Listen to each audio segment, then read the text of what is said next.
1992 का वाकया है। अमेरिकी पाबंदियां पाकिस्तान पर लग चुकी थीं और पाकिस्तान के पास अमेरिकी F-16 के अलावा कोई और काबिल जिक्र जंगी जहाज नहीं था। अमेरिका ने जहाजों के सामान की फराहमी भी मुअत्तल कर रखी थी।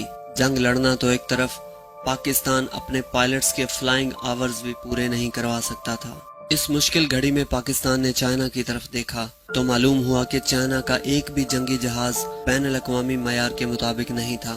पाकिस्तान उस वक्त बेयकीनी और यतीमी की कैफियत से दो चार हो रहा था और हिंदुस्तान पाकिस्तान पर अपनी फजाई बर्तरी के ख्वाब को हकीकत बनते हुए देख रहा था। जब तमाम रास्ते बंद हो गए तब पाकिस्तान की आला क़यादत ने जंगी जहाज बनाने में खुद मुख्तारी हासिल करने का फैसला कर डाला। बरसों तक इस आइडिया पर काम होता रहा। वक्त गुजरता गया और air chief marshal Musharraf Ali Mir ने अरबों डॉलर के इस प्रोजेक्ट को एक काबिल इत्माद, ज़हीन और मुहिब्बे वतन शख्स को सौंपने का फैसला किया। दिन रात की तगोदो के बाद इन्हें एक ऐसा शख्स मिल गया जो इस प्रोजेक्ट को कामयाब बनाने की सलाहियत रखता था। वो नौजवान कोई और नहीं बल्कि इनका सबसे काबिल शागिर्द था। ये वही नौजवान था जो अमेरिका से F-16 को उड़ाकर पाकिस्तान लाने वाला पहला पायलट था। ये नौजवान उन पायलटों में भी शामिल था जिन्होंने F-16 की एक साल की ट्रेनिंग सिर्फ 5 माह में मुकम्मल कर ली थी और एयर मार्शल मुशर्रफ अली मीर के शागिर्दों में से सिर्फ इस नौजवान को स्वॉर्ड ऑफ ऑनर मिलने का एजाज हासिल था। इस नौजवान ने प्रोजेक्ट की कमान संभालते ही आला क़यादत की मुशावरत से फैसला किया कि पाकिस्तान चाइना के साथ मिलकर F-16 से बेहतर और नया जंगी तैयारा बनाएगा और सारी दुनिया खुसूसन हिंदुस्तान इस तैयारे की कारकर्दगी को देखकर अपनी उंगलियां दांतों तले दबा लेगी। इन्होंने चाइना की एक कंपनी का इंतखाब किया और इन्हें अपनी जरूरियात बता दी गईं और नौजवान ने तैयारे की तैयारी और उसकी निगरानी शुरू कर दी। चाइनीज इसे एक आम आदमी समझकर अपने मुताबिक जहाज बनाने लगे, लेकिन इसने चाइनीज के उस डिजाइन को मुस्तरद कर दिया और इन्हें मजबूर किया कि चाहे कितना ही वक्त क्यों न लग जाए, जो खुसूसियात वो चाहता है वो इस जहाज के अंदर शामिल होनी चाहिए। चाइनीज कंपनी के साथ शदीद इख्तलाफ राय और झगड़ों के बाद चाइनीज को अंदाजा हो गया कि ये शख्स अपने मुतालबात से 1 इंच भी पीछे नहीं हटेगा। प्रोजेक्ट की निगरानी करने के लिए कई रातें इसने चाइनीज की फैक्ट्री में ही गुजार दी। वहीं खाता और वहीं सोता था। इस पागलपन को देखकर चाइनीज भी इसके साथ शामिल हो गए और फिर दिन रात एक कर दिया। अमेरिकियों को जब खबर लगी तो उन्होंने इस नौजवान को खरीदने और डराने का फैसला किया। उसकी निगरानी की जाने लगी। औरत, दौलत, शोहरत, अयाशियां, जायदादों समेत हर तरह का लालच दिया गया, लेकिन वो नौजवान अपने मकसद से पीछे नहीं हटा, क्योंकि वो जानता था कि अगर ये प्रोजेक्ट मुकम्मल न हुआ तो पाकिस्तान का वजूद खतरे में पड़ जाएगा। फिर आखिर दिन रात की मेहनत रंग लाई और अगस्त 2003 को इस शाहकार लड़ाका तैयारे ने अपनी पहली उड़ान भरी। बरसों की मेहनत और वतन से मोहब्बत का अमली सबूत हवा में परवाज कर रहा था। पायलट लगातार पैगामात भिजवा रहा था कि ये शाहकार हर तरह से मुकम्मल है और दुश्मन की आंखों में आंखें डालने को तैयार है। इस नौजवान की आंखों में कामयाबी के आंसू, पेशानी पर शुक्राने के सजदे और जुबान पर शुक्राने के कलिमात और चेहरे पर इत्मीनान के तासुरात वाज़े थे। इस नौजवान ने इस तैयारे को अपना बेबी करार दिया और दुनिया को बता दिया कि मैंने अपने बेबी को दुश्मन का लिहाज करना सिखाया ही नहीं। वक्त गुजरता चला गया और फिर 27 फरवरी 2019 को इसी बेबी ने हिंदुस्तान के 2 तैयारों को धूल चटाकर ये साबित कर दिया कि वाकई ये दुश्मन का लिहाज नहीं करता। दोस्तों, मुझे यकीन है कि अब तक आप उस शख्स का नाम जान चुके होंगे। जी हाँ, ये JF-17 थंडर मंसूबे के बानी और एयर मार्शल शाहिद लतीफ़ साहब की कामयाबी और हुब्बुल वतनी की मुख्तसर सी कहानी है। आप एयर मार्शल शाहिद लतीफ़ साहब की कामयाबी की कोशिशों और नेक नीयती को ज़हन नशीं रखिए और JF-17 थंडर की तारीख और खसूसियात पर एक नज़र डालें तो इस मुहिब्बे वतन सपूत को खराज तहसीन पेश किए बगैर न रह सकेंगे। JF-17 थंडर ने अपनी पहली उड़ान 25 अगस्त 2003 को चाइना में भरी। 12 मार्च 2007 को इसे पाकिस्तान एयरफोर्स में शामिल कर लिया गया और 23 मार्च 2007 को इसे पाकिस्तानी अवाम के सामने पेश किया गया। JF-17 थंडर ने आते ही दुनिया भर की तवज्जो अपनी तरफ हासिल कर ली। इसे 2010 में बरतानिया के एयर शो में भी शामिल किया गया और पूरी दुनिया में इससे पहले जितने भी शो मुनक्कद किए जाते हैं उनमें चाइना के किसी जंगी जहाज को परफॉर्म करने के लिए नहीं बुलाया जाता था। लेकिन JF-17 थंडर तैयारों को पूरी दुनिया के तमाम काबिल जिक्र एयर शोज में बुलाया जाता है। इस तैयारे ने 2018 में पोलैंड में मुनक्किद होने वाले एयर शो में अपनी जीत के झंडे गाड़े हैं और पूरी दुनिया को एक मर्तबा फिर से अपना गर्विता कर लिया है। ये कामयाबी पाकिस्तान और चाइना के लिए एक एजाज है। JF-17 थंडर ब्लॉक 2 तैयारे जदीद तरीन मिसाइल, गन और बम टेक्नोलॉजी से लेस हैं। इनमें 23 मिलीमीटर दहाने वाली दोहरी नाल की हामिल GSH-2-23 तोप नस्ब है। इसके अलावा इन तैयारों में 7 हार्ड पॉइंट्स हैं, जिनमें से 4 इनके परों के नीचे, 2 विंग टिप्स और 1 तैयारे के फ्यूजेलाज यानी उसके मरकजी ढांचे के नीचे होता है। दोस्तों, इसके साथ नस्ब किए जाने वाले हथियारों की लिस्ट बहुत तवील है।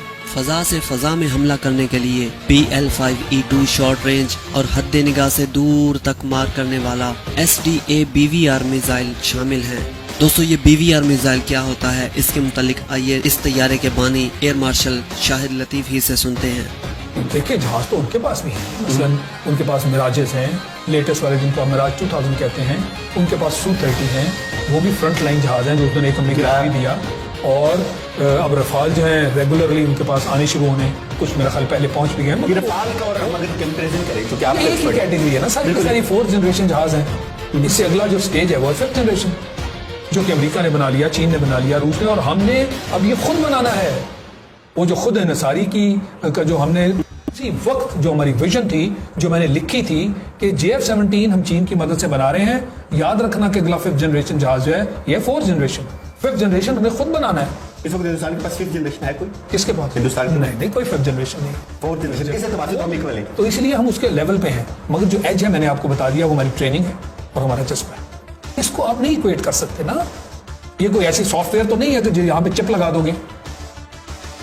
तो इसलिए उस तरह हमें फौकियत है और इंशाल्लाह हमेशा 65 की जंग में भी क्या था, यही था ना, हम उनसे 3 गुना कम थे।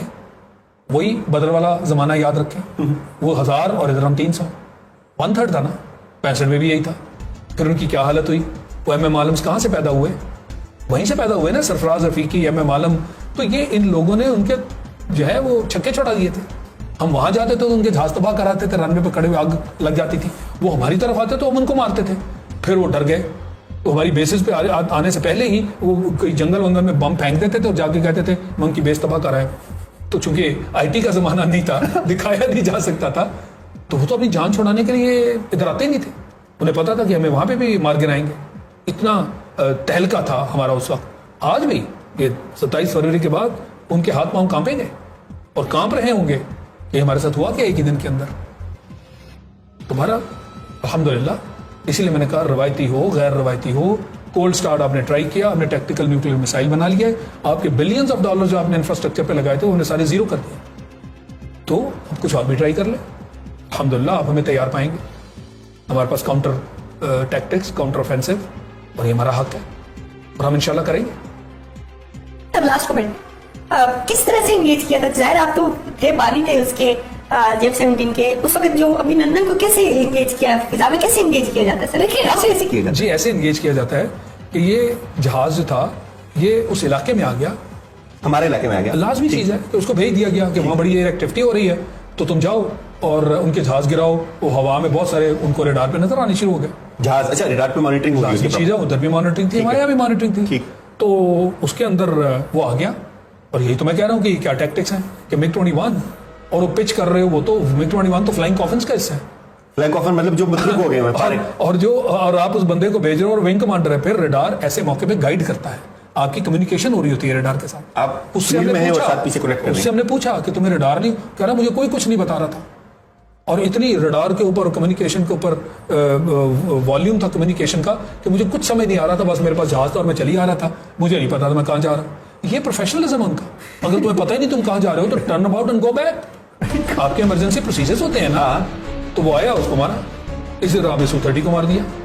और अभी हमारे पास और भी बहुत सारे जहाज लॉक्स थे, उसके ऊपर हमने लॉक किए हुए थे JF-17 के ऊपर। सर ये लॉक करना क्या? लॉक का मतलब ये होता है, रेडार जो है तो जब आप एक जहाज को देखते हैं तो उसको लॉक करने का मतलब ये कि अब आपका जो BVR मिसाइल है, बियॉन्ड विजुअल रेंज, अब उसकी सारी की सारी कॉन्सेंट्रेशन उस पर। अगर मैंने किसी को लॉक किया है तो अब अपना मैं BVR मिसाइल अगर यहाँ से मारूंगा, मैं उस जहाज को नहीं देख रहा। BVR का मतलब ये होता है स्टैंड ऑफ वेपन। और अगर उसकी 40-50 किलोमीटर रेंज है, जहाज तो बहुत दूर है, पर रेडार ने कह दिया कि तुमने इस जहाज को लॉक कर लिया, اب اس मिसाइल का काम है उस लॉक जहाज के पीछे भागना, उसको खुद पकड़ना है। खुद पकड़ेगा, वो लॉक हो चुका है ना, उसकी वेव्स, उसकी रेस उसको काबू करके अब वो जहाज इधर उधर होगा तो उसका पीछा करेगी और उसको जाके मारेगी। वो मिसाइल उसको जाके उसको लगे, वो भी जहाज को नहीं देख रहा, और एक मिसाइल आया ठा करके उसको लग गया। उसको पता ही नहीं चला। Su-30 के साथ यही हुआ है, उसको तो पता ही नहीं चला, लिहाजा वो क्रैश भी कर गया। तो सर जो मिसाइल था वो हमारे JF-17 में था फिक्स, लाजमी चीज है, और वहां से फिक्स हुआ गया, और मिसाइल फिक्स हुआ। को उसको मिसाइल को दिखा दिया गया कि ये मेरा टारगेट है। अब जो मिसाइल होता है इसका अपना अंदर छोटा रडार होता है, वो रडार उसको पकड़ के और उसके सेंट चल पड़ता है, अब उससे आप बच नहीं सकते। वो भागते मतलब जहाज की स्पीड से ज्यादा भागता है वो। नहीं, मेरा मतलब है कि वो डिपेंड करता है, अगर जहाज उसको मुड़ जाए और चलना शुरू कर दे दूर और ये मिसाइल जा रहा है, उसका रेट ऑफ क्लोजर वो एक होता है, उसके टैक्टिक्स होते हैं, नेगेटिव होना शुरू हो जाए, पर उसको शायद पता ही नहीं चला कि मिसाइल जो है मेरे ऊपर लॉक और मेरी तरफ आ रहा है। रडार वार्निंग रिसीवर्स भी हुआ करते हैं, डिपेंड करता है। तो हमारे JF-17 में है रडार वार्निंग रिसीवर, सब कुछ है, सब कुछ है, अल्हम्दुलिल्लाह सब कुछ है। हमने इसीलिए स्टेट ऑफ द आर्ट वो चीज़ बनाई हुई है ना, कि आपको लॉक करने की कोशिश कर रहा है, उसका ब्रेक लॉक करना वो टैक्टिक्स है, वो जरा टेक्निकल मामले हैं। पर बात यह है कि जब मिसाइल को दिखा दिया, लॉक कर दिया, अब मिसाइल का काम है उसको जाके स्ट्राइक करना, और इस दौरान आप उसको लॉक करके दिखा के आप बेशक टर्न अबाउट करें, अपने घर जा रहे हैं, आपका मिसाइल उसकी तरफ जा रहा है। मिसाइल जहाज छोड़ निकल जाता, निकल गया, वो चल पड़ा, निकल गया, वो चल पड़ा, आपने रिलीज कर दिया। अब आपने मिसाइल के साथ नहीं जाना। वो डॉग फाइट का जमाना था जब जहाज लड़ते थे और मिसाइल मारते थे, छोटे शॉर्ट रेंज मिसाइल जिनको आप कहते हैं। ये BVR है, बियॉन्ड विजुअल रेंज, और ये बियॉन्ड कैपेबिलिटी विजुअल रेंज मतलब आपकी हद निगाह से भी आगे जाएगा। लाजमी चीज है, इसी को बियॉन्ड विजुअल रेंज पहले F-16 में थी, अब हमारे पास JF-17 में भी है, तभी तो ये इतना पोटेंट जहाज है। महफूज हाथों में है, पूरे नेशन के लिए, जबरदस्त, पूरे जबरदस्त। नेशन के लिए पैगाम है, महफूज हाथों में। हमने मेहनत की हुई है, JF-17 पे हमने बड़ी मेहनत की, और हमने एक ऐसी चीज बना ली कि आज आप हमें थ्रेट नहीं कर सकते, मैं तुम्हारा F-16 पुरजे रोक लूंगा, फ्लाइंग नहीं कर सकोगे। ये तो 90 की दहाइयों की थ्रेट थी, और इन सारी चीजों की उसमें इक्विपमेंट है। अपना डिफेंस, जैसे मैंने रडार वार्निंग रिसीवर की बात कर दी, इसी तरह आपका ECM पॉड होता है, इलेक्ट्रॉनिक काउंटर मेजर्स वाला। आप पे अगर कोई चीज़ है तो उसको डॉच कैसे करना है, ये सारे टेक्निकल पॉइंट्स हैं, पर उस जहाज़ के अंदर ये सारी चीज़ें हैं, और इसीलिए हमने इसको F-16 से भी एक रुतबा ऊपर दिया, JF-17 F-16 से ऊपर। और ये आपको सुन के खुशी होगी कि जब F-16 और JF-17 की आपस में फ़ाइट हम करवाते हैं तो उसके अंदर JF-17 के जो पायलट्स हैं वो एंजॉय करते हैं इस फाइट को, जितना मजबूत। अच्छा, आपस में भी करते हैं? हम करते हैं, why not? Practice, that's good. Practice करते हैं ना, कि आपके खिलाफ अगर इस तरह का जहाज पिच किया जाए तो आपके टैक्टिक्स क्या होंगे, हम सिमुलेट करते हैं। यही तो ट्रेनिंग है, यही तो हमें बताया जाता है कि ट्रेनिंग में इतने मजबूत हो जाओ कि उनके 3 गुना 4 गुना 5 गुना भी ताकत सामने आए तो आपने उसका भी मुकाबला करना है। यही ट्रेनिंग है आपकी। तो उसमें वो क्या कहते हैं पायलट के, यार हम JF-17 एक तरफ और एक तरफ F-16? ऑब्वियसली उनकी अपनी स्ट्रेंथ्स हैं, उनकी अपनी स्ट्रेंथ्स हैं, हम एक दूसरे को फाइट करते हैं, बड़ी टफ फाइट होती है। किसी की एक जगह स्ट्रेंथ है, किसी की दूसरी जगह स्ट्रेंथ है, तो ये फुल ऑफ स्ट्रेंथ है माशाल्लाह जहाज। सर जो मिसाइल मारता है वो पायलट खुद मारता है या रेडार सिस्टम उसको? पायलट मारता है, हाथ तो पायलट के कंट्रोल। एक तरफ वो जहाज भी उड़ा रहा है, सब कुछ कर रहा है जी पायलट। जो फाइटर पायलट है उसके ज़िम्मे बहुत कुछ होता है, उसने अपनी जान भी बचानी है, वो सारी जो स्क्रीन्स हैं उनको भी मॉनिटर करना है, मेरे ऊपर कुछ हो तो नहीं रहा, उसको वो काउंटर भी करना है, ऑफेंसिव एक्शन भी लेना है, डिफेंसिव एक्शन भी लेना है। फाइटर पायलट जो है उसकी अल्टीमेट जो है वो ज़िंदगी ऐसे ही होती है। सर पीछे राब्ते में भी तो होता है? राब्ते भी होते हैं, ज़मीन की एजेंसीज हैं वो भी आपको गाइड भी कर रही होती है, मगर आपका जो एयरबोर्न रडार है सर वो तो टाइम बहुत कम होता है, टाइम बहुत जल्दी। ये फिर टाइम शेयरिंग होती है ना, कि मैंने किस वक्त में क्या करना है, गलत चीज़ें नहीं करनी, सही चीज़ें करनी है, ये टाइम शेयरिंग है। तो उसके लिए सर आप इंटरव्यू करते हैं, किस तरह का क्वालिटी का बंदा है यार जो इतनी सारी चीजें लेके चल सकता है, कितना मुश्किल होता होगा ये? बहरहाल ये उसका काम है, उसने इस चीज़ को एक्सेप्ट किया है, ये उसके लिए चैलेंज है, और इस चैलेंज को पूरा करने के लिए हम अपनी जान लगाते हैं। जबरदस्त जबरदस्त, यकीन मानिए दिल खुश हुआ ये सारी बातें सुन के। बेसीधे कश्मीर, चूंकि सर हम बॉर्डर लाइन पे रहते हैं तो हमें इस चीज़ का बहुत एहसास है, हमारे तो सामने है हिंदुस्तान, तो हमें इन चीज़ों पे बड़ा प्राइड फील होता है। बिल्कुल होना भी चाहिए, इसीलिए तो मैंने कहा माशाल्लाह मजबूत हाथों में, और ऐसे नहीं हम अपने नाम पे कोई आँच आने देंगे। और वही मैं कह रहा हूँ, 65 की जंग में भी हमने ये साबित किया था, और इस मरतबा तो एक दिन में साबित कर दिया। पूरी दुनिया ने देखा, पूरी दुनिया ने कहा कि पाकिस्तान को सबकत हासिल हुई एक दिन की जंग में। ये दुनिया कह रही है, हम तो नहीं कह रहे। अल्हम्दुलिल्लाह। یہ تو دوستو دیکھا آپ نے کہ یہ کس قدر زبردست ٹیکنالوجی ہے جو کہ پاکستان حاصل کر چکا ہے. یہ طیارہ اور بھی بہت ساری جنگی صلاحیتوں کا مالک ہے. فضا سے زمین پر مار کرنے کے لیے CM-102 اینٹی ریڈیشن میزائل، جبکہ فضا سے سمندر تک مار کرنے کے لیے C-802 AK anti ship missile اور CM-400 AKG carrier killer anti ship missile نصب کیے جا سکتے ہیں. اس کے علاوہ عمومی مقاصد کے بموں میں MK-82، 83، 84 رن وے تباہ کرنے کے لیے ماترا بم، ڈیورینڈل اور راک IMK-20 بختر شکن کلسٹر بم بھی شامل ہیں. لیزر گائیڈڈ بموں میں GBU-10، 12 اور 16 بم، جبکہ GPS سے رہنمائی لینے والے LS-6 میزائل بھی شامل ہیں. اور ان سب کے علاوہ ایئر بورن کے G300G self protection jamming pod بھی JF-17 تھنڈر بلاک 2 کا حصہ ہے. JF-17 thunder block 2 12,000 kilo gram سے زائد وزن لے جانے کی صلاحیت رکھتے ہیں. ہمارے اس طیارے کو اڑنے کے لیے تقریباً 600 میٹر طویل رن وے درکار ہوتا ہے. JF-17 تھنڈر بلاک 3 ابھی تکمیل کے اختتامی مراحل میں ہے. اور دوستو اس JF-17 تھنڈر بلاک 2 کے بعد آ رہا ہے JF-17 thunder block 3.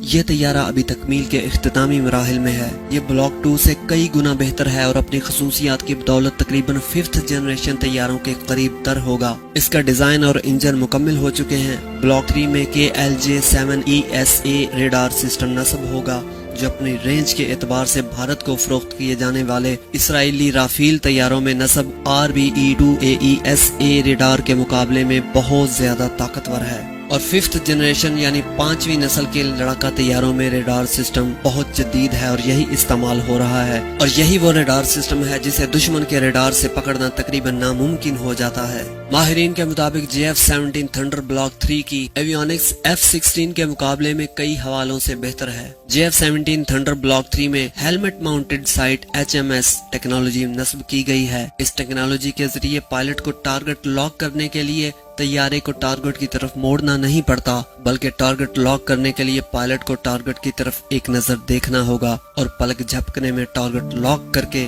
Missile fire ہو جائے گا. یہ ٹیکنالوجی دنیا میں ابھی بالکل نئی ہے اور صرف 5th جنریشن طیاروں میں ہی استعمال ہو رہی ہے. اب ذرا ان طیاروں کے انجن کی بات کر لیتے ہیں. JF-17 بلاک 1 اور 2 میں RD-93 انجن استعمال ہوئے ہیں جو کہ 2222 کلومیٹر فی گھنٹہ کی انتہائی تیز رفتار تک طیاروں کو لے جا سکتے ہیں. جبکہ بلاک 3 میں WC-30 کا انجن استعمال کیا گیا ہے جس سے حاصل شدہ رفتار 2500 کلومیٹر فی گھنٹہ ہو جائے گی جو انڈین رافیل طیارے کے مقابلے میں بھی زیادہ ہے. اس کی فیول کیپیسٹی تقریباً F-16 بلاک 52 جتنی ہے، جس کا مطلب یہ ہے کہ F-16 کی نسبت زیادہ وزنی ہتھیار لے جانے کی صلاحیت رکھتا ہے. اور انہی خوبیوں کے ساتھ JF-17 5th جنریشن کیٹیگری میں شامل ہو جاتا ہے. اور سب سے بڑی کامیابی یہ ہے کہ پوری دنیا میں اس کی قیمت اپنے مقابلے کے کسی بھی طیارے سے کم ہے.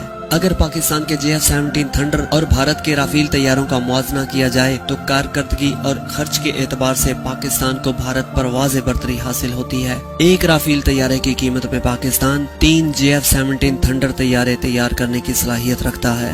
دوستو تاریخ گواہ ہے کہ پاکستان سے 4 گنا زیادہ اسلحہ اور فضائی قوت ہونے کے باوجود پاکستان کو ہندوستان پر ہمیشہ فضائی برتری حاصل رہی ہے.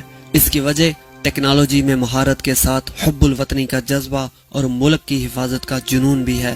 1965 کی جنگ میں پاکستان نے سیبر F-86 امریکن طیارے استعمال کیے، جبکہ بھارت نے روس سے منگوائے ہوئے نئے MiG-21 طیارے استعمال کیے. جدید طیاروں کے ہونے کے باوجود بھارت پاکستان کی ایئر بیس کے اوپر آنے کی ہمت نہیں کرتا تھا. بھارتی طیارے آتے تھے اور ایئر بیس سے دور بم گرا کر چلے جاتے تھے کیونکہ وہ جانتے تھے کہ اگر ہم ایئر بیس کی حدود میں داخل ہوئے تو تباہ اور برباد کر دیے جائیں گے. دوستو ڈاگ فائٹ ہو یا دشمن کے ملک کے اندر گھس کر اس کے رن وے پر کھڑے ہوئے جہازوں کو تباہ کرنے کا مشن ہو، پاک فضائیہ نے اپنی بہادری، مہارت اور پروفیشنل اپروچ کے ذریعے بھارتی فضائیہ پر واضح برتری حاصل کی تھی. اگر 1971 کی جھڑپوں کی بات کریں تو پاک فضائیہ نے اس میں حصہ نہیں لیا. یہ زمینی اور سیاسی جھڑپیں تھیں جس میں پاک فضائیہ شامل نہیں تھی. کارگل کی جنگ میں بھی پاک فضائیہ نے حصہ نہیں لیا تھا لیکن پاکستان کی برتری واضح تھی. کارگل کے بعد بھارتی اور پاک فضائیہ کی جنگی صلاحیتوں کو ناپنے کا دن تھا 27 فروری 2019 جب بھارت کے 2 طیارے MiG-21 اور Su-30 پاکستان کی حدود میں داخل ہوئے، جسے پاکستان کے انہی JF-17 تھنڈر طیاروں نے مار گرایا. एक पायलट को गिरफ्तार किया और दुनिया के सामने पेश करके अपनी बर्तरी साबित कर दी। हिंदुस्तानी मीडिया और बीजेपी की सरकार के झूठे दावों और नारों ने पूरी दुनिया में उनका मजाक उड़ाया। यहाँ तक कि मोदी को यह बयान देकर पूरी दुनिया के सामने अपनी शिकस्त तस्लीम करना पड़ी कि राफेल तैयारे न होने की वजह से भारत को पाकिस्तान से शिकस्त का सामना करना पड़ा। लेकिन यहाँ इस बात का जिक्र करना ज़रूरी है कि अगर राफेल तैयारे भी हों तो भी भारत पाकिस्तान से फ़ज़ाई महाज पर इसका मुकाबला नहीं कर सकता, क्योंकि भारत के पास एयर मार्शल शाहिद लतीफ़ जैसे जांबाज नहीं हैं जिन्होंने अपनी सारी ज़िंदगी पाकिस्तानी एयरफोर्स की बर्तरी कायम करने के लिए वक्फ कर दी और हसन सिद्दीकी जैसे जवानों पर मुश्तमिल एक ऐसी फ़िज़ाई फ़ौज तैयार की है जो कारकर्दगी और हुब्बुल वतनी में अपना कोई सानी नहीं रखती। दोस्तों, हम इकरार करते हैं कि एयर मार्शल शाहिद लतीफ़ हमारे हीरो हैं और आप आने वाली नस्लों के लिए रोल मॉडल हैं, और पाकिस्तान की फ़ज़ाई बर्तरी की दास्तान आपके जिक्र के बगैर हमेशा अधूरी रहेगी। पाकिस्तान जिंदाबाद, पाक फ़िज़ाइया पाइंदाबाद।